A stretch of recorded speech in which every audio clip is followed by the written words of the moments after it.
Ini juga ada sanksinya di India juga. Jadi di kontrak kerja itu harus ada memasukkan klausul-klausul ini. Itu untuk kendali pada masa kerja personil ya, yang sesuai dengan keamanan informasi. Lalu guidance selanjutnya adalah peran keamanan informasi dan tanggung jawab harus dikomunikasikan ke kandidat selama proses prakerja. Jadi sebelum mereka diterima, sebelum mereka bekerja, mereka dikomunikasikan terlebih dahulu mengenai tanggung jawabnya. Mereka menerima atau tidak. Sebelum disumpahin, itu mereka terima atau tidak. Karena takutnya kalau mereka tidak dikomunikasikan, mereka langsung disuruh tanda tangan kontrak, mereka tidak menerima, ya akhirnya tidak bertanggung jawab terhadap hal ini.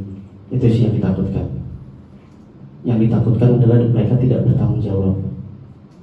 Kalau tidak ingin bekerja, sepertinya agak tidak mungkin. Kalau sudah sampai dengan kontrak ini, mereka pasti akan bekerja. Mereka pasti akan ingin bekerja. Namun apakah tanggung jawabnya mereka terima atau tidak, itu yang harus dikomunikasikan terlebih dahulu.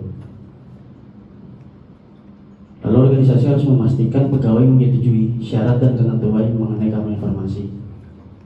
Ini makanya harus dikomunikasikan terlebih dahulu mengenai syarat-syaratnya masuk ke dalam organisasi. Lalu ada informasi lainnya, kode etik dapat digunakan untuk mengenai tanggung jawab keamanan pegawai terkait kerahasiaan, perlindungan PI, etika, penggunaan yang tepat dari informasi organisasi dan aset terkait lainnya. Lalu pihak luar dapat dibutuhkan untuk masuk dalam perjanjian kontrak atas nama individu dalam kontrak. Jika organisasi bukan badan hukum dan tidak memiliki karyawan yang setara dengan kontrak perjanjian dan syarat dan ketentuan dapat dipertimbangkan sejalan dengan pedoman. Ini hanya informasi lainnya saja.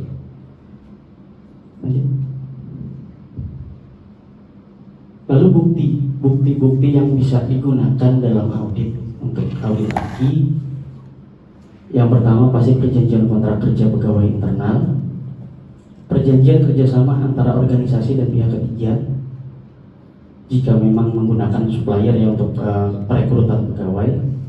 Lalu peran dan tanggung jawab pegawai internal maupun eksternal, peran dan tanggung jawabnya yang sudah didokumentasikan.